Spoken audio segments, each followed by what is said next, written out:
So... Oh, I got it on the last shot. That's awesome. I'm aiming, oh, I don't know, like 10, 12 feet above. That's funny. Good morning, everyone. Hope you're all having a wonderful day today. Today, we're going to be going through one of my eccentricities, which is my fascination with the short, stubby Glock and why I prefer it to more modern style of concealed carry handguns, such as this is the Smith & Wesson Shield Plus. This is a Polymer 80 Glock 26 clone. But before we get into all of that, if you want to help me out personally, you can, of course, like, share, and subscribe, as that is all free and does help me out quite a bit. Also, go ahead and comment your favorite concealed carry handgun in the comments down below, and why I am way off base about liking a odd choice of handgun in the Polymer 80 Glock 26. On top of that, the biggest financial sponsor of the channel is Aura. If you want to, go ahead and sign up for a free 2-week trial at the link in the description and pinned comment down below. That is the best way to financially support the channel, and keep in mind that my contract is only for the 2-week free trial, so no purchase necessary, and again, it is insanely supportive of the channel. On top of that, we also have a new upper in stock on the website, as well as a lot of our other uppers back in stock finally here in South Dakota.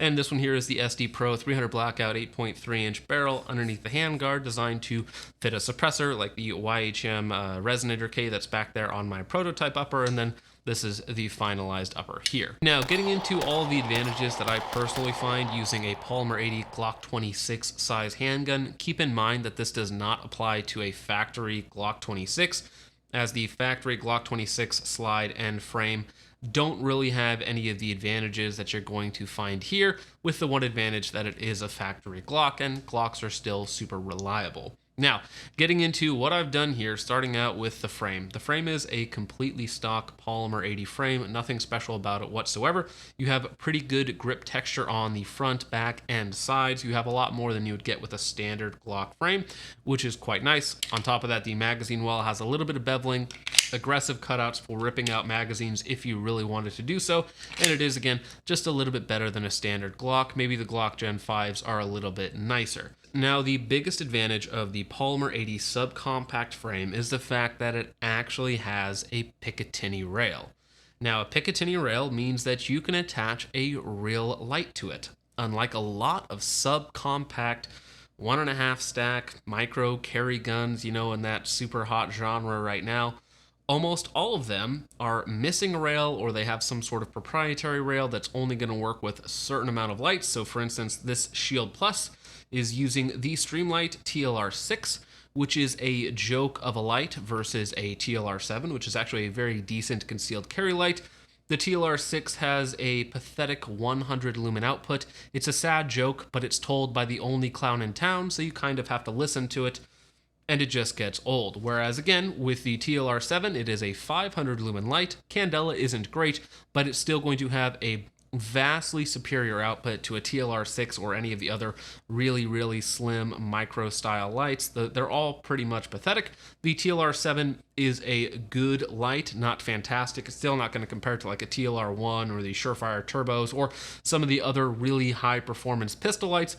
But again, for a concealed carry light, is going to be very good and better than any of the other competition out there, especially if you're limited to a TLR6. And again, the TLR6 is just kind of pathetic in any real-world comparison to even just a TLR7 or anything like that. It's enough to get you around your house, to your garage, maybe a little bit of competing light, but in any real-world circumstance, the TLR7 is just going to absolutely blow it out of the water. And in fact, the TLR7 is good enough for most circumstances outside of more hardcore duty applications. But again, for concealed carry, home defense, that sort of thing, the TLR7 is a fantastic light and is an option that you don't get with a lot of these, again, super slim micro 9s. Now, when it comes to all of the hot concealed carry 9s, the Shield Plus, the Hellcat, the 365, 365 XL, a lot of them are touted as being very efficient for their size, weight, capacity, so on and so forth. But when you really compare them side by side to something like a subcompact Glock 26, the main difference is going to be in their thickness. The Glock 26 is about 0.15 inches thicker, which again gives you the ability to have true double stack magazines. We'll talk about that a little bit later on, and to have a real full size light versus a pathetic slimline light. But other than that, dimensionally, they are very similar. The Glock 26 is about maybe a half-inch longer, and with a 12-round magazine versus a 10-round magazine, it's again about a half-inch longer, but if you're using a 12-round magazine on the Shield Plus, they'd be about the same.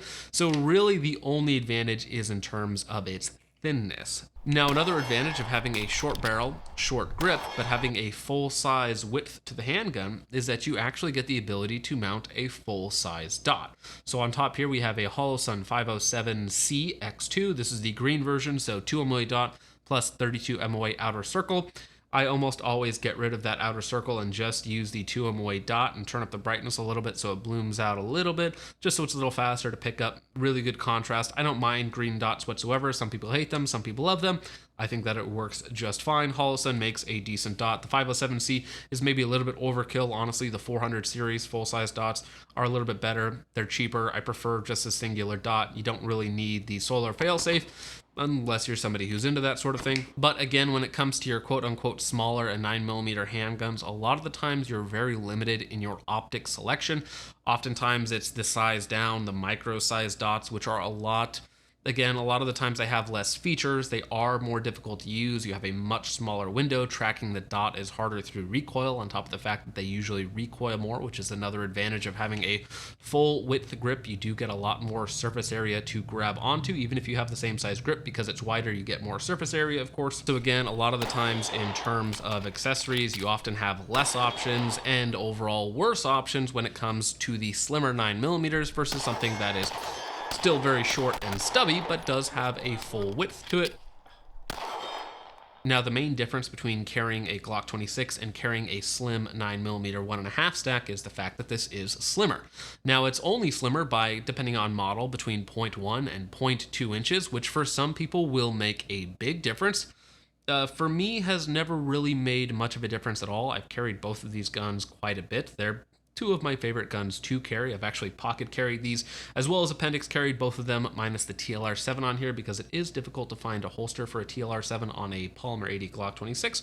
We'll get into that a little bit later on. Because again, when it comes to the rest of the dimensions, they're very similar. Again, the biggest differences being that the fact that this is a full-size light, or not a full-size light, but it has a TLR7 and an extended magazine versus a TLR6, which sucks, and just a 10-round flush fit magazine, though again, with flush fit magazines, they'd both be about the same. And that is going to be the biggest downside of carrying something like the P80 subcompact, is the fact that it is just a little bit thicker than some of your slim micro 9s.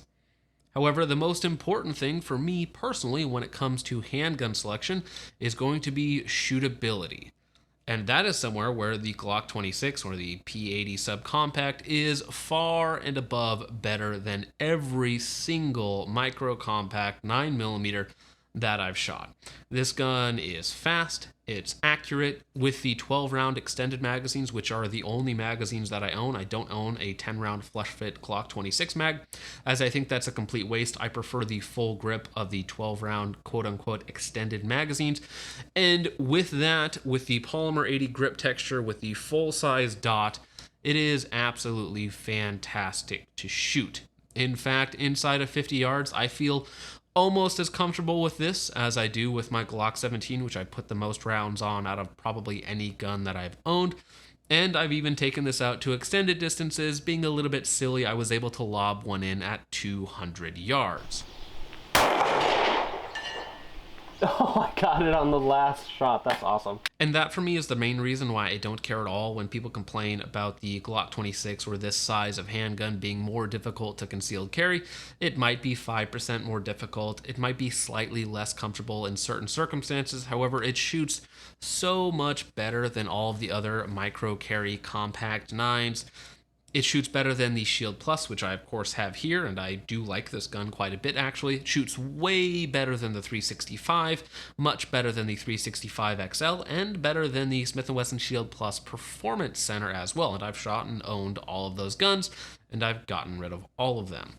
Again, it is maybe a little bit more difficult to conceal carry, and I'll grant your point there. However, because it shoots so much better, and for me it's so much more accurate than any of those guns, having a full width grip gives you a lot more surface area.